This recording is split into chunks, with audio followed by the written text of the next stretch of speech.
OMG. I got to talk about this real quick. I figured instead of hitting record, I would just stream it. Whatever. You know what really grinds my gears? Let me tell you what really grinds my gears. When the pandemic hit and people had the opportunity to make investments in their communities and do things that would change the way that connectivity was available in communities across the United States, there were RFPs that came out in a bunch of different places, and there were things that popped up and funding opportunities that popped up. And one of those happened to be in the community that I lived in. Two of them happened to be in the community that I live in. One was the city that I live in, the city of McAllen.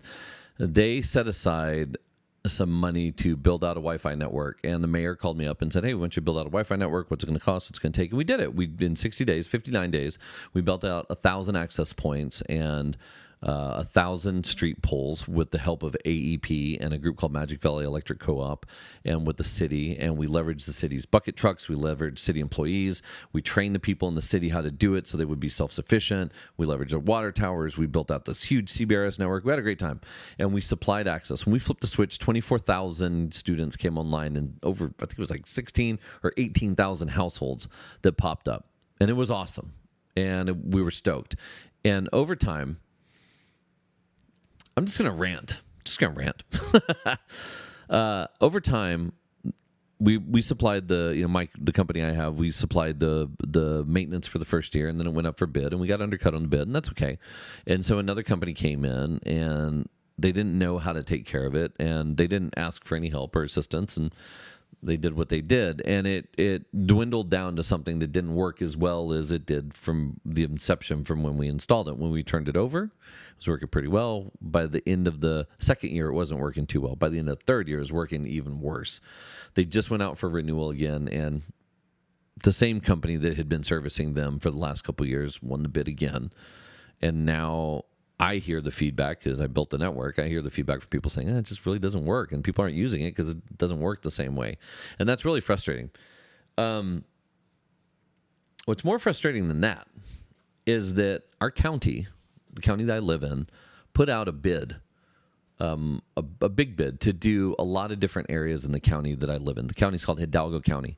And they put out this bid to supply Wi-Fi access in very specific parts of the entire county. They wanted to cover a lot of the economically challenged regions and provide Wi-Fi for the kids that were trying to school from home, that couldn't make it out there, that couldn't make it to school or couldn't make it somewhere because schooling was all closed. Everything was remote. It was so weird. COVID was so weird. So they spent a bunch of money and they put out this RFP.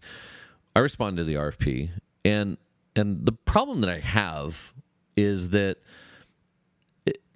we probably weren't the cheapest when we bid on it, and that's fine. But we were local, and we had local crews, and we had local people, and we had a local support system here in the county. And when we were passed up on the bid, it was a bummer because we had just done something incredible, at the city level. It was going to be great to do at the county level, and we got passed over for it. And the problem that I had overall was that the team that did it is a great team. They're a fantastic team. They're not from here. They've done these projects all over the place, and they're not in those areas either, and that's okay. They figured out a way to do it. But there was no local component that tied in the ongoing service and the ongoing maintenance of that network in the community where it was. There was nothing that was tying it to something bigger.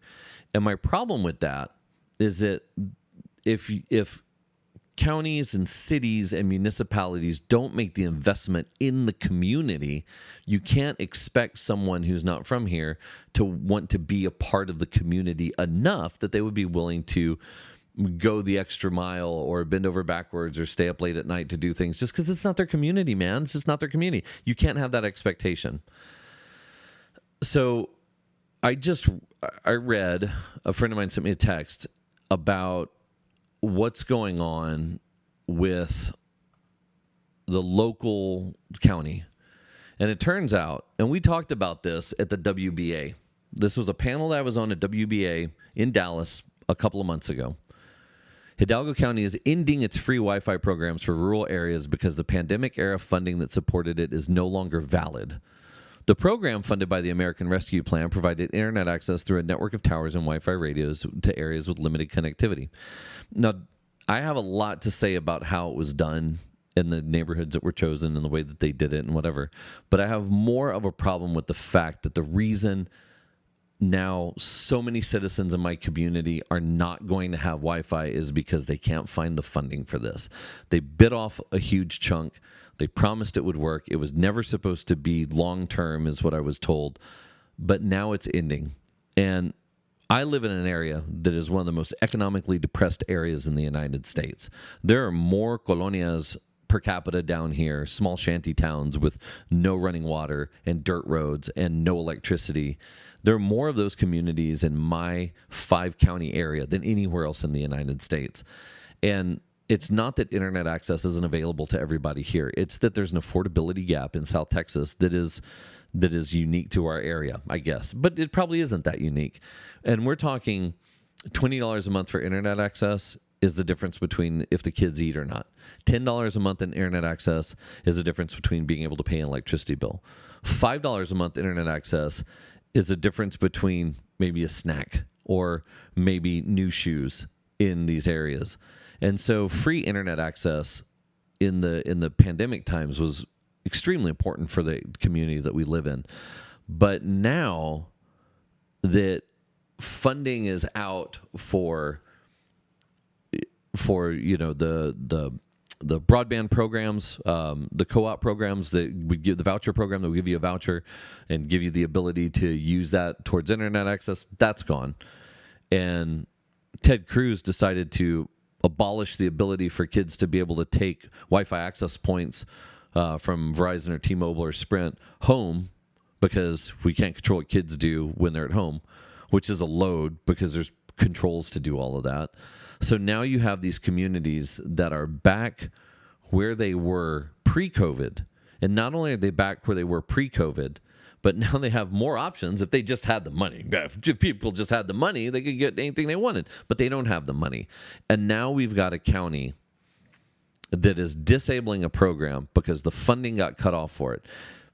And my problem with this is that instead of making investments in local companies like mine, to be frank,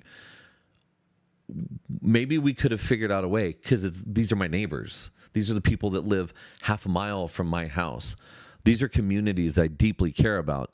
And instead of making an investment in the bid process to go with someone local and leverage local businesses, they didn't do that. And now tens of thousands of people are going to lose access to the internet because of it.